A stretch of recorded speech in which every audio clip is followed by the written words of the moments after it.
Hello students, मेरा आप सभी को प्रणाम। तो जैसे कि हम चर्चा कर रहे थे पहले योग दर्शन के बारे में, तो योग दर्शन में हमने पढ़ा था यम नियम आसन अष्टांग योग के बारे में हमने पढ़ा था। तो अष्टांग योग के बारे में हम पूरा पढ़ चुके थे। आज हम उसके फल के बारे में थोड़ी सी चर्चा करते हैं कि अष्टांग योग में जो हमारे पहला होता है यम और नियम, तो उसके फल जब हम यम और नियम का पालन करते हैं तो उसका फल हमें क्या क्या मिलता है। ठीक है, तो आज हम इसी के बारे में थोड़ी सी चर्चा करते हैं कि यम नियम का फल क्या होता है। ठीक है, तो हमारा टॉपिक है आज का यम का फल। अष्टांग योग में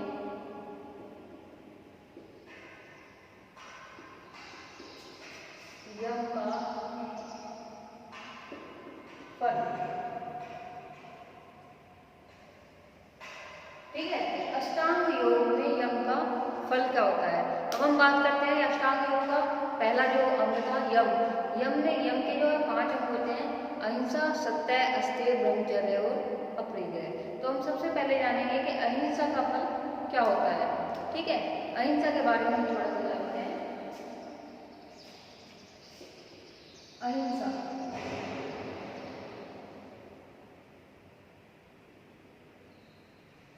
तो अहिंसा में एक सूत्र है कि अहिंसा प्रतिष्ठायाम तत्सनिधो वैर त्यागा। ठीक है, अहिंसा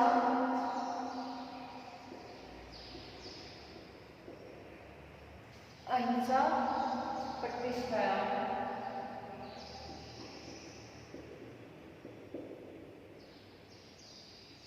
तत्सनिधो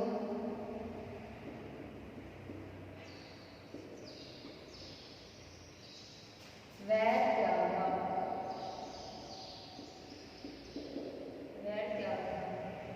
ठीक है, कि अहिंसा प्रतिष्ठायाम तत्सनिधो वैर त्याग है कि अहिंसा के प्रतिष्ठित होने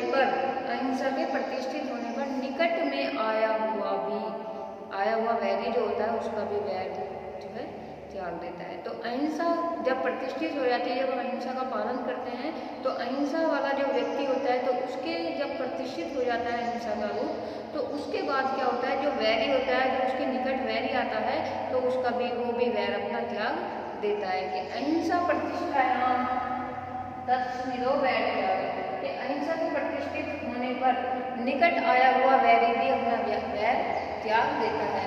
तो अहिंसा का पालन जो होता है वो मन, वचन, कर्म से होना चाहिए। अहिंसा का पालन मन, वचन, कर्म से होना चाहिए। अहिंसा का प्रभाव मनुष्य में तो पड़ता ही पड़ता है, परंतु साथ में जो जीव जंतु होते हैं उन पर भी देखा गया है कि जब अहिंसा प्रतिष्ठित हो जाती है तो सांप और नेवला, शेर और हिरन एक साथ घूमते हुए देखे जाते हैं अहिंसात्मक व्यक्ति के पास। ठीक है, जब गांधी की एक बात कही गई है कि जब गांधी जी के जो कट्टर दुश्मन थे, जो ब्रिटिश लोग थे, तो उनके बाद में क्या है वो उनकी बहुत बुराइयां करते थे, लेकिन ये ब्रिटिश लोगों का मानना है कि जब भी गांधी जी हमारे निकट आते थे तो उनके प्रति हमारी आत्मसम्मान की भावना, ठीक है, जो मित्रता होती है, जो आदरता की भावना होती है, वो स्वयं से ही जागृत हो जाती है। तो इसलिए कहा गया है कि अहिंसा जब प्रतिष्ठित हो जाती है तो वैरी भी अपना वैर त्याग देता है। ठीक है, तो इसलिए अहिंसा द्वारा दुश्मन भी मित्र बनाए जा सकते हैं। तो इससे हमें फायदा ये होता है कि अहिंसा के द्वारा जो है वैरी जो होता है वो अपना वैर त्याग देता है। तो उसमें क्या होता है कि जो शत्रु होता है हमारा, वो भी अहिंसा का भाव प्रतिष्ठित होने पर मित्र बन जाता है। ठीक है, तो इसका हम अर्थ लिखेंगे कि अहिंसा के प्रतिष्ठित होने पर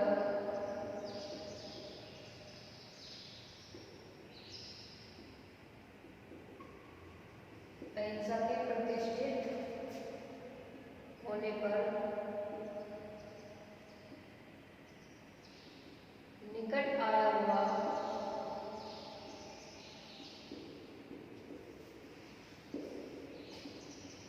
वैरी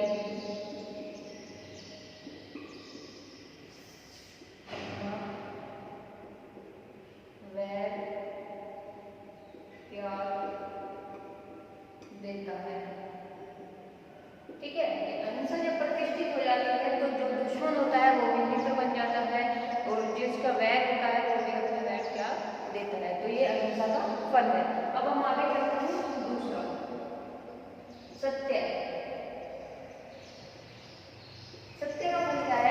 सत्य में सत्य प्रतिष्ठायाम क्रियाफलाश्रतम, सत्य प्रतिष्ठायाम क्रियाफलाश्रतम, इसका हम श्लोक लिखते हैं कि सत्य प्रतिष्ठायाम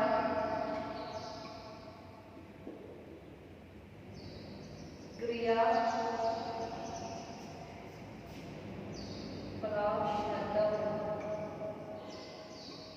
ठीक है,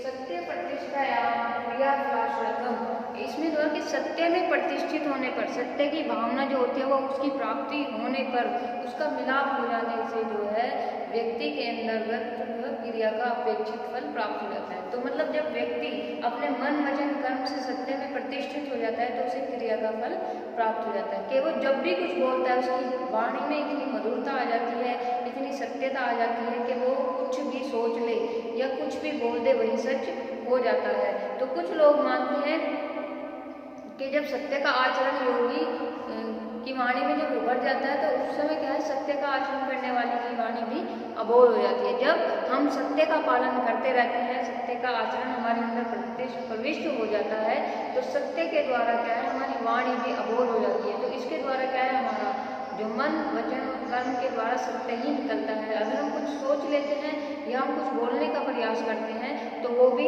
बिल्कुल सच ही सत्य ही हो जाता है।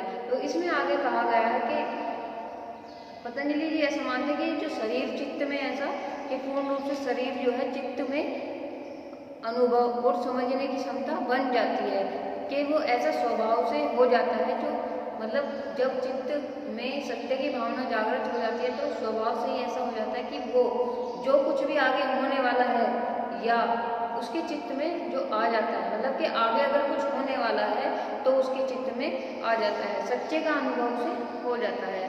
ठीक है, तो इसमें उसकी वाणी जो है, उसकी वाणी में क्या है, सत्य प्रतिष्ठित हो जाता है। इसलिए वो जो कुछ सोचता है, जो कुछ करता है वो सत्य हो जाता है। ठीक है, तो जो भी सोचता है बोलता है वही सच हो जाता है। तो इससे आगे कहा गया कि सत्य में उसकी वाणी में कभी भी असत्य का बोध नहीं होता है। ठीक है, अगर वो बोल दे किसी अधार्मिक या पापी मनुष्य के कि तू धार्मिक हो जा, तो वो क्या होता है कि वो धार्मिक हो जाएगा, वो अपने सभी पाप को छोड़कर पुण्य की ओर बढ़ जाएगा, अधार्मिक होता हुआ भी वो धार्मिकता की ओर बढ़ जाएगा। तो वो क्यों बोला, क्योंकि जो सत्य व्यक्ति होता है उसके अंदर ऐसी भावना जागृत हो जाती है उस वैर त्यागी व्यक्ति को देख करके, उस व्यक्ति को देख करके कि यह अधार्मिक है, पापी है, लेकिन उसके मन में सत्यता की भावना होती है तो वो सोचता है कि ये सही हो जाएगा, ये पुण्य के मार्ग पर चल जाएगा, ये धार्मिक बन जाएगा। तो ये सत्य की वाणी अबोध हो जाती है। ठीक है, तो ऐसी स्थिति जो है योगी के चित्त में आ जाती है। अब तो इसका हमने फल सत्य का प्रतिष्ठा, सत्य की प्रतिष्ठा होने पर, सत्य की प्राप्ति होने पर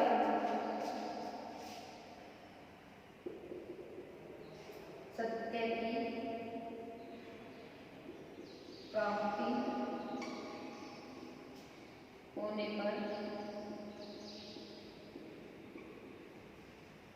क्रिया का फल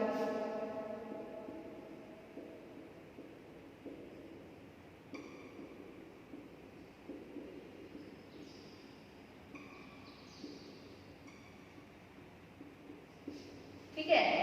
तो ये था हमारा सत्य। अब आते हैं अस्ते।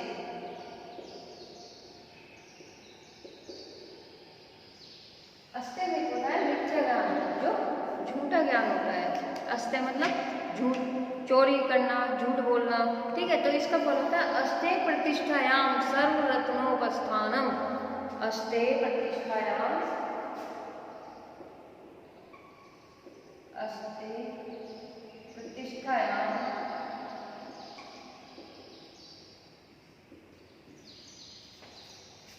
सर्वरत्नोपस्थानम, सर्वरत्नोपस्थानम।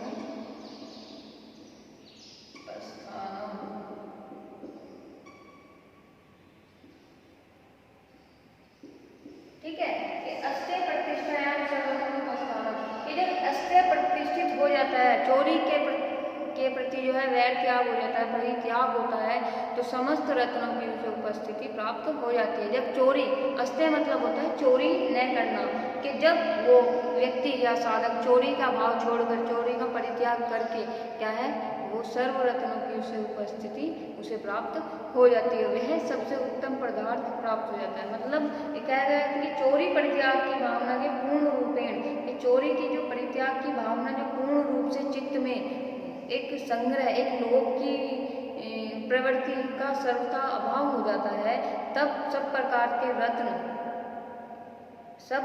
सब प्रकार के समस्त रत्नों के अपने या दूसरे के पास रहने में कोई फर्क नहीं पड़ता है। जब हमारे अंदर इस चोरी की भावना छूट जाती है, इसका परित्याग हो जाता है, इसका त्याग हो जाता है, तो सब हमें ऐसा लगता है कि जो भी दूसरे के पास है वो सब कुछ हमारे पास है। तो हमें इस चीज़ से कोई फर्क नहीं पड़ता है कि जो भी रत्न है वो दूसरे के पास है या हमारे पास रखे हुए हैं, ठीक है।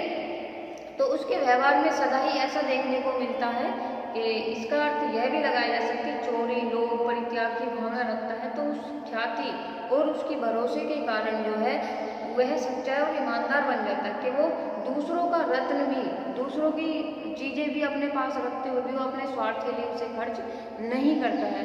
वह ये सपने में भी नहीं सोच सकता है कि मैं इसे अपने स्वार्थ के लिए खर्च करूं, तो वही जो है सच्चा अस्तेव्रती होता है।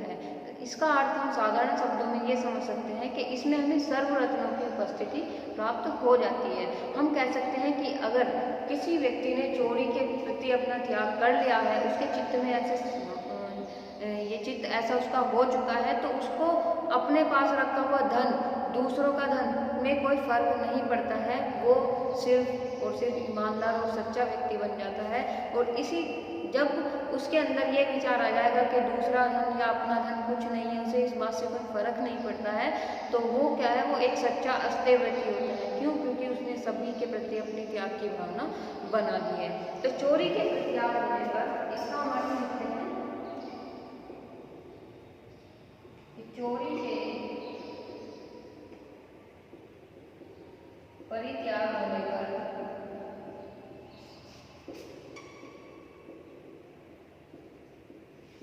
सभी रत्नों की उपस्थिति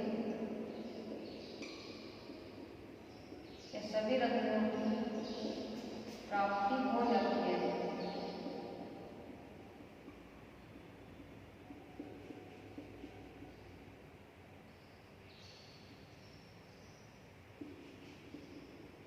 ठीक है, तो चोरी के परित्याग होने पर सभी रत्नों की प्राप्ति हो जाती है। अब हम आगे चलते हैं चौथा, ठीक है, अहिंसा, सत्य, असत्य, ब्रह्मचर्य।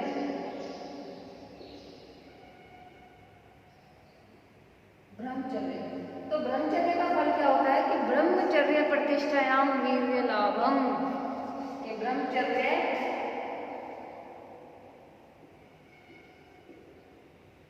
प्रतिष्ठायाम वीर्य लाभम,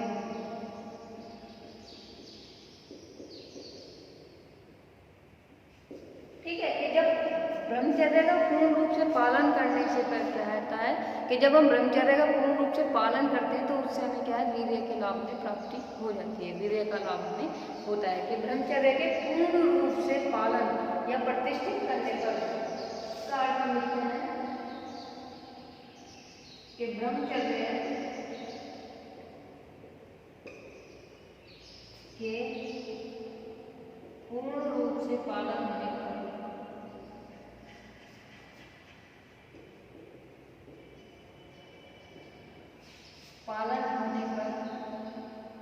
वीर्य लाभ में प्राप्ति होती है।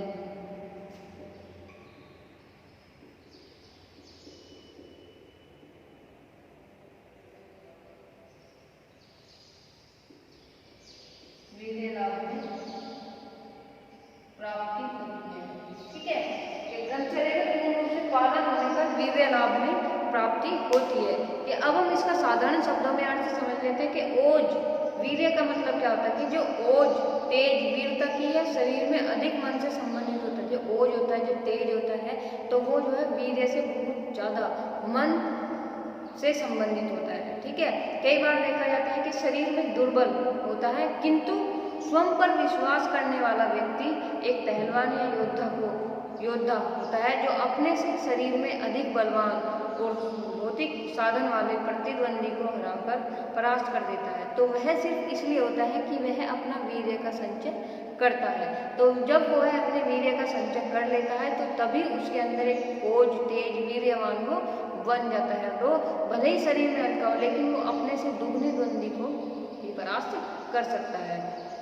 तो ब्रह्मचर्य में क्या होता है कि सभी प्रकार से अपने को संयमी बनाना, अपने जीवन को संयमी बनाना और काम मूर्त अर्थात ब्रह्मचर्य को तोड़ने वाली बातों से अपने आप को सुदृढ़ करना।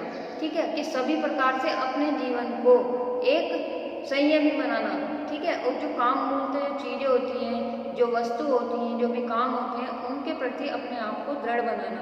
इन दोनों अर्थों में क्या होता है कि ओज, तेज, मनोबल, शौर्य आदि गुण बढ़ते हैं। तो जब हम अपने वीर्य का लाभ करते हैं तो उससे क्या है, हमारे शरीर के ओज, तेज, शौर्यवान बढ़ता है, गुण बढ़ते हैं।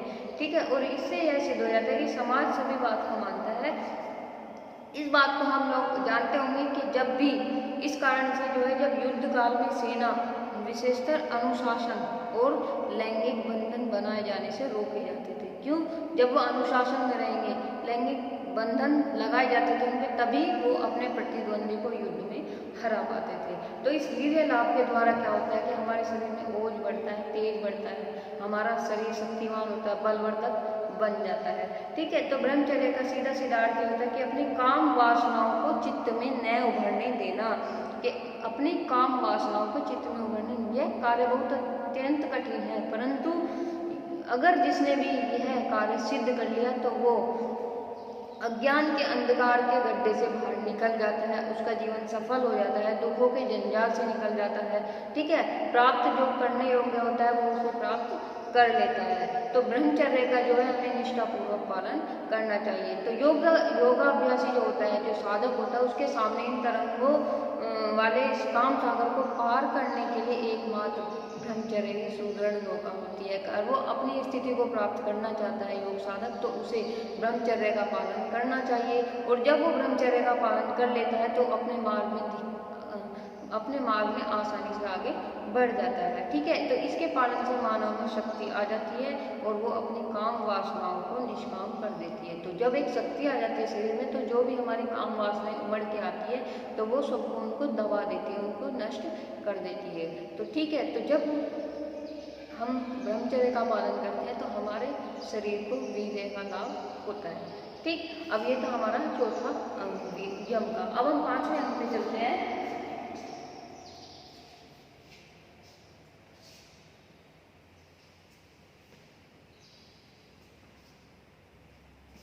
पांचवा है हमारा अपरिग्रह।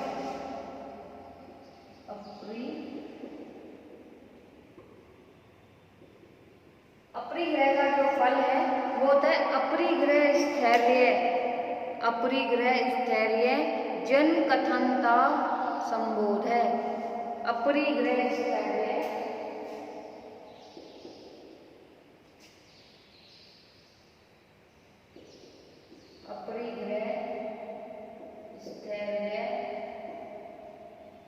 जन कथनता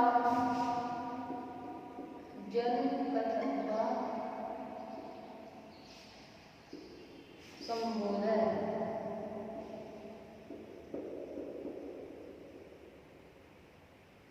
जन कथनता संबोध है। ठीक है,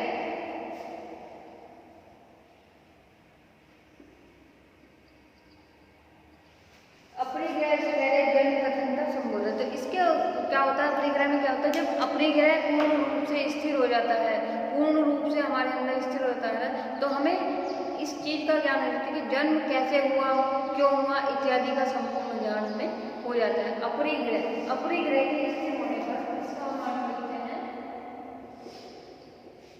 कि अपरिग्रह के पूर्ण होने पर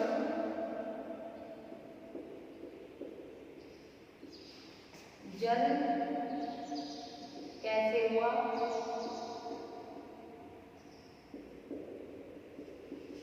क्यों हुआ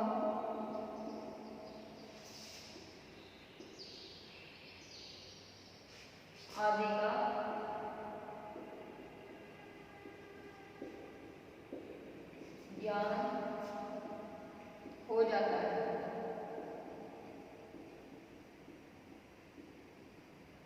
ठीक है, अपरिग्रह के पूर्ण होने पर जन्म कैसे हुआ, क्यों हुआ आदि का ज्ञान हमें हो जाता है। तो आवश्यकता से अधिक धर्म संपत्ति का इकट्ठा करना, आवश्यकता से अधिक धर्म संपत्ति का इकट्ठा करना ही परिग्रह कहलाता है। कि आवश्यकता से अधिक वस्तुओं का संचय करना ही परिग्रह कहलाता है। जब धन और संपदा आपके पास इकट्ठी हो जाती है तो संभवतः उसका भोग भी किया जाता है। जब आपके पास धन है, संपत्ति है, तो आप उसको ऐसे तो नहीं छोड़ सकते ना, उसका आप भोग भी करना चाहोगे। तो फिर विषयों में चंचलता आ जाती है। आप इतना तो प्रयास कर रहे हो लेकिन फिर विषयों में आपकी चंचलता आ जाती है। तो इस स्थिति में योग अभ्यासी जो है उसके मार्ग में अत्यंत बाधक तत्व आते हैं। अनावश्यक संचय प्रवृत्ति का न होना, अनावश्यक संचय की प्रवृत्ति का न होना ही अपरिग्रह कहलाता है। अगर हम आवश्यकता से अधिक वस्तुओं का संचय करते हैं तो परिग्रह कहलाता है। और अनावश्यक संचय की प्रवृत्ति, ऐसी प्रवृत्ति हमारे अंदर ना होना, चित्त में ना होना ही अपरिग्रह कहलाता है। तो इसमें क्या होता है, जब हम अपरिग्रह में क्या होता है कि व्यक्ति जो है क्या करता है, परिग्रह अपने देह को सजाना संवारना, ये परिग्रह कहलाता है। देह तो के वास्तविक स्वास्थ्य के लिए जो दिनचर्या है वो तो अपेक्षित होती है, लेकिन उसको क्या है, वो अपने आप को साफ सुथरा चिकना दिखाना चाहता है। यह प्रवृत्ति जो होती है साधक को अंदर से ही छीण कर देती है और अपरिग्रह का पालन इसमें करना बहुत आवश्यक होता है। कि जब अपरिग्रह की स्थिति पूर्ण रूप से दृढ़ हो जाती है तो योगाभ्यासी को अपने पूर्व जन्म, जो जन्म चल रहा है, आने वाले जन्म के बारे में, कि जन्म हुआ तो क्यों हुआ और किस कारण से हुआ, इन सब बातों के बारे में जान लेना ही ज्ञान होता है। तो इन सब बातों के बारे में वो जान लेता है कि मैं पूर्व जन्म में क्या था, किन कारणों से था, अब जो मेरा चालू जन्म हो रहा है तो वो किन कारणों से हुआ है, आगे हम क्या होंगे, किन कारणों से होंगे। तो इन सबको, इन सब की इस प्रकार जो है अपरिग्रह सिद्ध को प्राप्त योगी पहले अपने जन्मों के बारे में, जन्मों के विषय में जिज्ञासा प्राप्त करता है। ठीक है, उन परिस्थितियों को जानने का प्रयास करता है। तो अनावश्यक वस्तुओं का संग्रह न करने का जन्म कथा से क्या संबंध है, तो इसलिए वो विचारने पर यह ज्ञात होता है कि जब जीवन की सुख सुविधाओं के लिए परिग्रह करने का प्रयास करता है, तो जब वह सोचता है कि ये जीवन है तो क्या है, ये उसका ध्यान उस जन्म की ओर जाता है कि जन्म हुआ तो क्यों हुआ, ये नवीन देह हमें मिली, आत्मा का संबंध हमारा रूप जन्म और चालू से होता है। ठीक है, लेकिन ऐसे जन्म नहीं होता, पहले भी होते रहे हैं, हमारा ये पहला जन्म नहीं हुआ, इससे पहले भी हमारे जन्म हुए हैं, तो वे किन कारणों से हुए हैं। ठीक है, यह कैसे हुआ, तो इन कारणों पर वो चिंतन करता रहता है। तो उसकी जो होती है, जो परिग्रह की जो प्रवृत्ति होती है वो शिथिल पड़ती जाती है जब वो इन चीज़ों को जानने का प्रयास करता है कि मेरा जन्म कैसे हुआ, क्यों हुआ, पिछला जन्म हुआ था तो किन कारणों से हुआ भी था या नहीं भी हुआ था। तो इन सबको कारण, जब वो इन सब के बारे में चिंतन मनन करता है, जिज्ञासा रखता है, तो उसकी क्या है, परिग्रह की जो प्रवृत्ति होती है वो शिथिल पड़ती चली जाती है। तो अब और जो योग अभ्यासी होता है, जो साधक होता है, वो अपरिग्रह में आगे बढ़ने लग जाता है। तो इस प्रकार अभ्यासी जो होता है अपरिग्रह स्थिर व प्रतिष्ठित होने पर जन्म संबंधी परिस्थितियों का संबोध साक्षात्कार हो जाता है। तो वासना के कारण क्या है, चित्त की वृत्तियां बाहर की ओर भागती है, अतः इनको भगाने से रोकने के लिए अपरिग्रह महत्वपूर्ण होता है। तो इस साधक के अंदर ये बहुत आरंभ हो जाता है, वह समझ लेता है कि यह सब जो कार्य इस जन्म में मैं कर रहा हूँ या पूर्ण जन्म में अनेक बार मैं कर चुका हूँ, वही पैदा होना, पढ़ना लिखना, शादी, संतान उत्पत्ति, बुढ़ापा, दुख सहना और मर जाना, ऐसा जीवन है क्या, हर जीवन ऐसा ही होता है, तो क्यों होता है, क्या यह सही है, ऐसी भावना आने पर संसार से क्या है, उसे वैराग्य प्राप्त हो जाता है, जिससे उसकी ध्यान की गति जो है वो बढ़ जाती है और आगे का मार्ग उसका खुल जाता है। तो ये हमारे पंच अंग थे यम के इनका जब हम पालन करते हैं, इनका प्रतिष्ठित हो जाता है हमारे चित्त में, तो तब हमारे अंदर क्या क्या भावनाएं आती हैं और ये किस तरह से हमारे योग मार्ग में बाधक तत्व बनते हैं। ठीक है, तो आज हमने इस बारे में चर्चा की थी कि ये आखिर ऐसा क्यों होता है। अगर हम इन सब चीज़ों का पालन नहीं करेंगे तो हम अपने योग मार्ग में आगे नहीं बढ़ पाएंगे। अगर हमें अपने योग मार्ग में अपने अंतिम जो हमारी इच्छा होती है उसको प्राप्त करना है तो वो इन्हीं के द्वारा ही हम कर सकते हैं। ठीक है। तो आज के विषय में हमारी यही चर्चा थी कि यम के जो 5 अंग हैं उनका फल, यम के 5 अंगों का फल हमें क्या क्या प्राप्त होता है। तो आज हमने इस बारे में चर्चा की है। अगर आपको इससे रिलेटेड कोई क्वेश्चन है तो आप हमें कमेंट बॉक्स में कमेंट कर सकते हैं। आप हमारे चैनल को लाइक करें, सब्सक्राइब करें और कमेंट कीजिए। ठीक है, okay, thank you so much.